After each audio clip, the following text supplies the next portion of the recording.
அனைவருக்கும் வணக்கம். இன்றைய பதிவில் மெடிக்கல் அஸ்ட்ராலஜி அப்படின்னு சொல்லக்கூடிய மருத்துவ ஜோதிடம், அதாவது ஜோதிடத்தில் ஒரு பிரிவு. அதை பற்றி ஒரு பேசிக்காக ஒரு எளிமையான ஒரு அறிமுகத்தை கொடுக்கலாம் அப்படின்ட்டு நினைக்கிறேன். ஒரு அஸ்ட்ராலஜிக்கல் டேர்ம்ஸில் ஜோதிட அடிப்படையில் நோய் ஏன் வருது, எந்த கிரகத்தினால் வருது, எந்த பீரியடில் அது வருது, எவ்வளோ நாள் அது இருக்கும், அதை போக்கிக்கணுன்னா என்ன பண்ணணும், இல்லை அந்த நோய் தீருமா தீராதா, தீரும் மாதிரி இருந்தால் அதனுடைய டைம் பீரியட் என்ன, தீராது அப்படின்னா அது டெத் வரைக்கும் கொண்டு போகுமா, அதனுடைய டைம் பீரியட் என்ன, இதெல்லாம் மிக தெளிவாக சொல்லக்கூடிய ஒரு ஜோதிட பிரிவு தான் மருத்துவ ஜோதிடம் சொல்லக்கூடிய மெடிக்கல் அஸ்ட்ராலஜி. பொதுவாக சொல்லணுன்னா மனித உடல் நலமும் கிரகங்களும் ராசிகளும் இதற்கு இடையே உள்ள தொடர்பை ஆராய்ச்சி செய்து அதனுடைய அவுட்கம்மை சொல்கிறது தான் மெடிக்கல் ஜோதிடம் அப்படின்னு நம்ம சொல்கிறோம். இது ஒரு சமுத்திரமாக இருக்கக்கூடிய ஒரு பாரம்பரிய அஸ்ட்ராலஜியில் ஒரு சிறிய கிளை.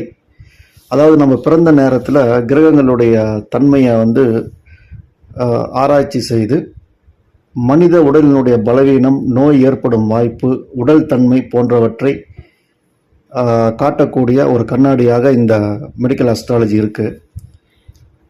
பொதுவாக பார்த்தீங்கன்னா இப்போது ஒவ்வொரு கிரகமும் ஒவ்வொரு நம்ம உடம்பில் இருக்கக்கூடிய ஒவ்வொரு குறிப்பிட்ட உறுப்புகளுக்கு காரணமாக காரகத்துவமாக அமையுது. நேரடியாக கரஸ்பாண்டிங்காக அது வேலை பார்க்குது.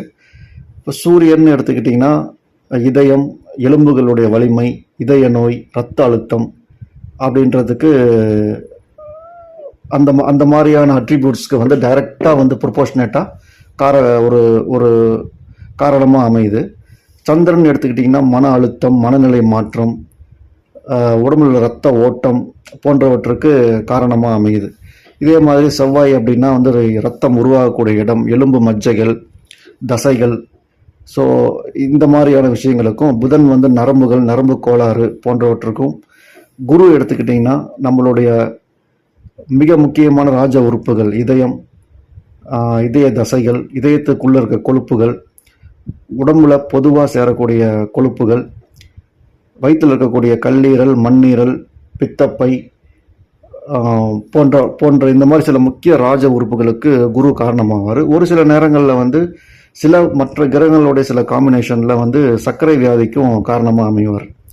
சுக்கிரன் எடுத்துக்கிட்டிங்கன்னா ஃபுல் அண்ட் ஃபுல் இனப்பெருக்கம் சம்பந்தமான ஜூசஸ், அதாவது ஹார்மோன்கள், நாளமில்லா சுரப்புகளில் வரக்கூடிய ஹார்மோன்களுக்கு அது காரணம்.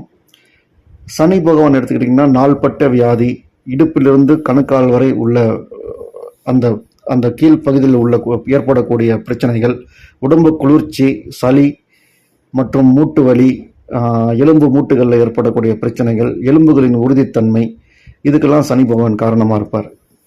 ராகு கேதுக்கள் பார்த்தீங்கன்னா ராகு உடம்புல ஏற்படக்கூடிய விஷம், அலர்ஜி, கேன்சர், ஹார்மோனில் இம்பேலன்ஸ் பண்ணி அதனால் சில டிசீஸை ஏற்படுத்துறது போன்றவற்றுக்கு காரணமாக இருப்பார். கேது மன விரக்தி, மனக்குழப்பம், தற்கொலை எண்ணங்கள், அதே மாதிரி ரொம்ப டீப்பான ஆன்மீகத்தில் ஈடுபடுறது. இதுக்கெல்லாம் கேது காரணமாக இருப்பார்.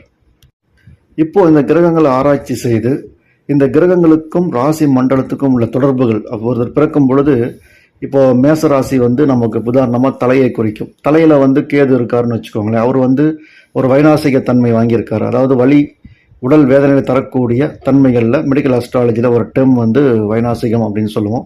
அந்த தன்மையை வாங்கியிருக்காரு அப்படின்னா கண்டிப்பாக தலையில் ஒரு பிரச்சனை கேது திசையிலையோ கேது புத்தியிலையோ வரத்துக்கு வாய்ப்பு இருக்குது.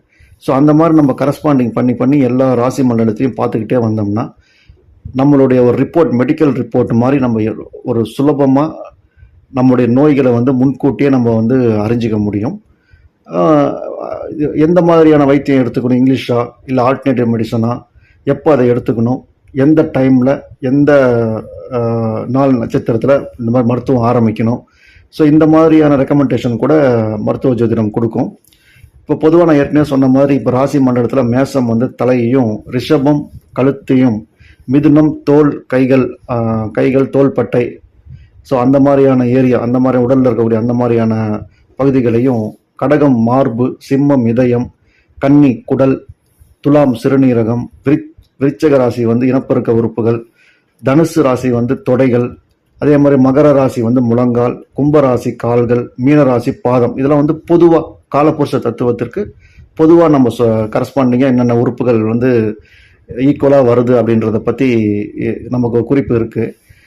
பொதுவாகவே நீங்கள் பார்த்தீங்கன்னா நோய் ஏற்படக்கூடிய ஜோதிட காரணங்கள் பார்த்தீங்கன்னா அந்த வைநாசிக தன்மையான நட்சத்திரங்களுடைய அந்த ராசி அதிபதியினுடைய நட்சத்திர அதிபதியினுடைய திசைகள், இல்லை டைரக்டாக வந்து 6ஆம் வீடு 8ஆம் வீடு 12ஆம் வீடு பாதிக்கப்பட்டு அதுக்கு சனி ராகு கேது தாக்கம் அதிகமாக இருந்தால், சந்திரன் பலவீனமாக இருந்து அதனுடைய திசாபுத்திகள் வரும்பொழுது மனநல பாதிப்பு, அதன் மூலிமா ஒரு பிரச்சனை.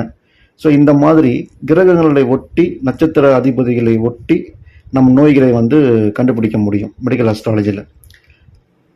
இதுக்கு பொதுவான பரிகாரங்கள்னு பார்த்தீங்கன்னா நம்ம ஸ்ட்ரைட்டாக நம்ம வந்து மருத்துவம் எடுத்துக்கணும். அது மட்டும் இல்லாமல் ஒரு மந்திர ஜபம், அதுக்கு கிரகங்களுக்கு உண்டான சரியான ரத்தனங்களை அணிஞ்சிக்கிறது, அதே மாதிரி யோகா, தியானம், ஆலய வழிபாடு இதெல்லாம் பண்ணலாம். வாழ்வியல் பரிகாரமாக வந்து அன்னதானம், ஒரு இயலாதவர்களுக்கு வந்து மருத்துவ உதவி, இதெல்லாம் கூட நம்ம செய்யலாம். இது வந்து பேசிக்காக ஒரு மெடிக்கல் அஸ்ட்ராலஜினா என்ன, அது எப்படி வந்து நம்மளை வந்து இன்ஃப்ளூயன்ஸ் பண்ணுது அப்படின்றத மட்டும்தான் இந்த வீடியோ. இது அடுத்தடுத்த வீடியோக்களில் வந்து இன்னும் தெளிவாக ஒவ்வொரு கிரகத்துக்கும் என்னென்ன நோய்கள் ஏற்படும், அதனுடைய ரெமிடி, அதனுடைய பரிகார கோவில் மற்றும் வாழ்வியல் பரிகாரங்கள் இதெல்லாம் நம்ம பார்க்கலாம். ஸோ மெடிக்கல் அஸ்ட்ராலஜி அப்படின்றது வந்து மெடிக்கல் சயின்ஸுக்கு ஒரு மாற்று கிடையாது. ஆனால் வந்து இதை நம்ம தெரிஞ்சுக்கிட்டோம் அப்படின்னா முன்கூட்டியே நம்ம உடம்புல எந்தெந்த கிரகங்கள் வீக்காக இருக்குன்னு பார்த்துட்டு நம்ம என்ன சாப்பிடணும் என்ன சாப்பிடக்கூடாது, ஸோ இதையெல்லாம் நம்ம கொஞ்சம் கணிச்சு நம்மளை நாமே காப்பாற்றிக்க முடியும். ஒரு சில நோய்கள் மட்டும், அதாவது வந்து கர்ம வினைகள் மூலம் வரக்கூடிய தீர்க்க முடியாத நோய்கள், ஆட்கோணா கொடுநோய் என்று சொல்லக்கூடிய தீர்க்க முடியாத நோய்களுக்கு மட்டும் நம்ம தீர்வு கண்டுபிடிக்கிறது மிகவும் சிரமம். மற்றபடி பெரும்பாலான நோய்களை வந்து நம்மளுடைய ஜாதகத்தை வச்சே நம்ம அனலைஸ் பண்ணி கண்டுபிடிச்சிடலாம். ஸோ ஃபைனலாக உடல் அப்படின்ற இந்த ஆலயத்தில் கிரகங்களுடைய ஒளியை வைத்து நம்ம வந்து நம்ம நோய்களை சுட்டி காட்ட முடியும். தீர்வு அப்படின்னா வந்து ஃபஸ்ட்டு நம்ம வந்து கண்டிப்பாக மருத்துவர் அணுகணும். மெடிக்கல் ஜோதிடம் அப்படின்றது வந்து ஒரு துணை வழிகாட்டி மட்டும்தான். ஸோ அதற்கு நாம் எப்படி அந்த நோய்களுக்கு ரெஸ்பாண்ட் பண்ண போகிறோம் அப்படின்றது வந்து தீர்வு நம்ம கையில் தான் இருக்குது. மேற்கொண்டு வரக்கூடிய வீடியோக்களில் இந்த மெடிக்கல் அஸ்ட்ராலஜி பற்றி ரொம்ப விரிவாக பார்க்கலாம். நன்றிங்க.